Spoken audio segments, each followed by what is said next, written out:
Ark of the Covenant landed, plagues would come along. Just tragedy would strike. So finally, the people, the Philistines finally got it and said, you know what? Maybe we need to take this back to them. So they took the Ark of the Covenant back to Israel. Now, let me just explain to you something. When you take something away from somebody, what happens? We replace it with something else. So when the Philistines took the presence of God, the Ark of the Covenant, away, Israel replaced it with the worship of false gods. Now, when they replaced it, the Ark of the Covenant's gone. Well, now Philistines said, we're bringing this thing back. Well, as they bring this Ark back, the Ark of the Covenant sat in Israel for 20 years. But God's people were far away from it. Now, bust on the scene a guy named Samuel. And this is where we're going to talk about today. Look at chapter 7, and let's just follow along. Look at verse number 1. And the men of Kiriath-jearim came and took the ark of the Lord and brought it into the house of Abinadab on the hill and consecrated Eleazar, his son, to keep the ark of the Lord. Now look at verse number 2.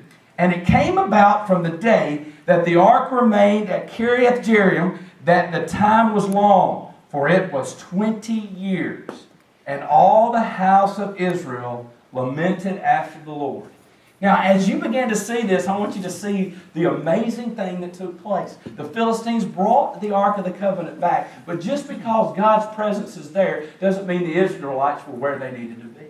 And I want you to see what Samuel does. Look at verse number 3. Then Samuel spoke to all of the house of Israel, saying, if you return to the Lord with all of your heart, remove the foreign gods and the Asheroth from among you, and direct your hearts to the Lord and serve Him alone, and He will deliver you from the hands of the Philistines. Now I want to stop right there because I really want you to see a couple of things this morning.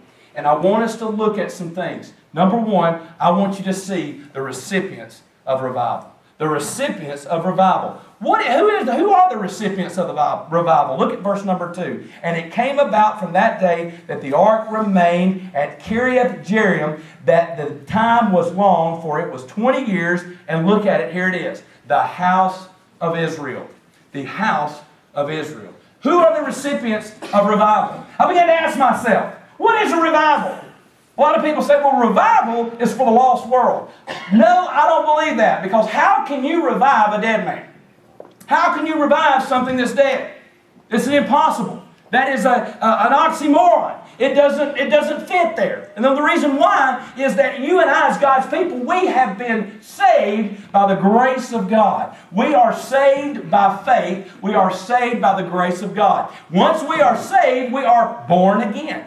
Born again. There's in our town of Jemison. We went yesterday down into the metropolis of Clanton, and I'm telling you, we went down to the city. Yeah, we went to the big city. So we go down to Clanton and go in to eat, and there's these people on the side of the road on 31, right there in downtown Clanton, and they're holding up these signs. So the closer we got, my daughter goes, "What are they doing? What are they doing? They're crazy. What are they doing?" Well, they're just holding up signs, and one sign said, "Be ready."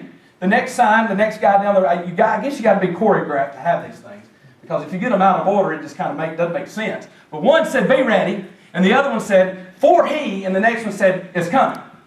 Now that would be my look. I'd have it all out of whack.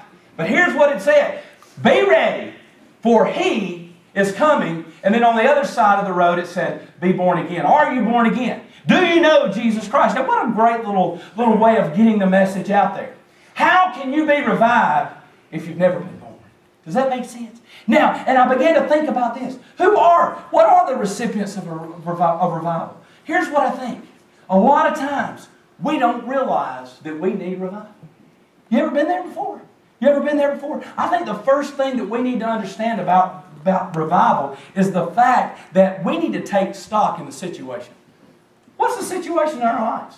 Now, what was the situation here in Israel? The ark was there for 20 years. They didn't care. Let me tell you, how many of you, now don't show me your hand, but how many of you woke up the same way you did every Sunday morning? You put your clothes on the same way you do every morning, every Sunday morning. You get in the same car. You turn to the same radio station. You drive down the same road. You walk in the same door. You sit in the same seat. Some of you are looking at me and some of you kind of got glaring at me. If I moved your seat, you would kill me. We are a Baptist church. That is my seat. That is my thing. This is my songbook. You know, a lot of times we do that. We come in the same, and let me tell you this. The sad thing is we'll leave the same way that we came in.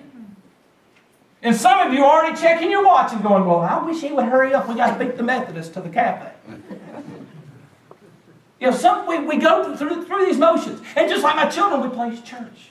If you want genuine revival, first of all, you better take stock in the situation. What's the situation in your life? Anybody ever prayed and God didn't answer your prayer the way you thought He should have answered? Anybody ever done that? Raise your hand. Ever done that? Those that just raise their hand, you pray, right? The rest of you don't. You can get prayer. There's some questions that you just need to answer, okay?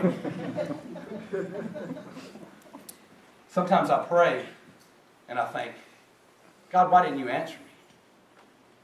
Why didn't you answer me? Well, it could be that God answered and just didn't give me the answer that I wanted.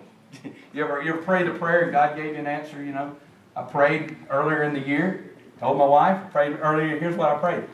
And there's a little song that came out years ago. It used to be contemporary, now I think it's probably an old traditional song, but it was a song entitled, Move or Move Me. You remember that song?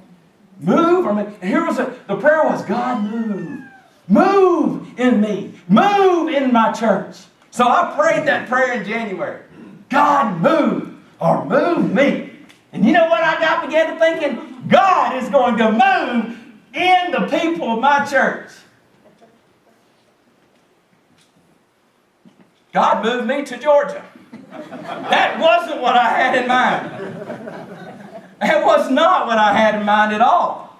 And so I began to just debate over this. God, what is this going on? I said, move. He said, I did. And I said, no, you didn't. He said, yes, I did. It just wasn't in the way you wanted to move. I moved you. But that's not what I wanted. There are some times when I feel like I've gone through a brick wall. I mean, I'm praying. I'm just not getting through. You know why? Because there is a problem there in the relationship. There's a problem that's hindering communication in the relationship. And let me tell you this. Before you blame God, He hadn't moved. There was an old man and an old lady. And they drive down the same dirt road every Sunday in the same old pickup truck. And they've been doing this for years. And so they're driving down that same old dusty road looking at the same old farmland. And he looks over and says, Mama, he says, you remember we used to do this a long time ago? She said, yes, I do. He said, isn't this great? Same old Sunday, same old thing. Listen to the same old Johnny Cash. Hey, don't laugh. I like Johnny Cash. Listen to the same old songs over and over again. He looked over and said, isn't this great? And she just kind of smiled at him and said, yeah, Daddy.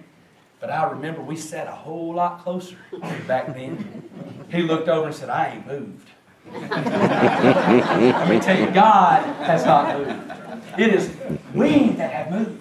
And we need to take stock in that situation. Could it be that your prayers aren't getting answered because you're not where you need to be? Could it be that? Number two, it could be the fact that we haven't humbled ourselves. How many of you know 2 Chronicles 7:14? If my people who are called by my name will, what? Humble themselves. You ever thought about that verse of Scripture? I heard a guy pray the other day, and I countered his prayer. You ever done that? You ever done that? Somebody prays, and they say something, you go, oh, God, you heard that prayer, but cancel that now. You know, you want to throw down the root card. This guy prayed and said, God, humble us. I jumped in and said, God, don't do that. Give us a chance to humble ourselves. Let me tell you, the Bible says there, if my people who are called by my name will humble themselves. Folks, it is much better for you to humble yourself than for God to do it for you. Can I tell you that? And let me tell you that from experience. Don't pray, God, humble me. That's like this. Don't pray for patience. Don't pray for patience. There's a man named Job that did that. And there's his illustration. But God, we will never experience revival if we don't grasp, first of all, the situation. And second of all, if we don't humble ourselves and realizing that we need revival. We've moved. It's not God that's moved, but we have moved. And now I want to stop and I want to give you the second one. Not only the recipients of the revival, but I want you to see the requirements of the revival. And I'm going to break it down. I know this is weird to have a Baptist revival, a Baptist preacher, and he's only given 2 points, and then he's going to finish it up tonight. Yeah, that's not normal. But you know what? I'm not normal either. So that's it. And now you will know after this week, you will know how to pray for that church in Georgia. What they're getting. But I want you to see the requirements for the revival. It's found in verse number 3. If you've got a pen, if you've got a piece of paper, if you don't have a pen and a piece of paper, grab the one of somebody next to you and take theirs. Because you need to write these down, okay? I want you to see verse number 3. This verse is so impactful. I pray that God will write these things on your heart today. This is not for me. As a matter of fact, if you love the message, give him the credit. If you hate it, blame him. Because it's not mine today. All right? Mine's packed up in a little pod in Jemison, Alabama. All right? But these are from God. Look at verse number 3. Then Samuel spoke to all of the house of Israel. I want you to see that Samuel was God's man. Samuel was God's man. But listen to this.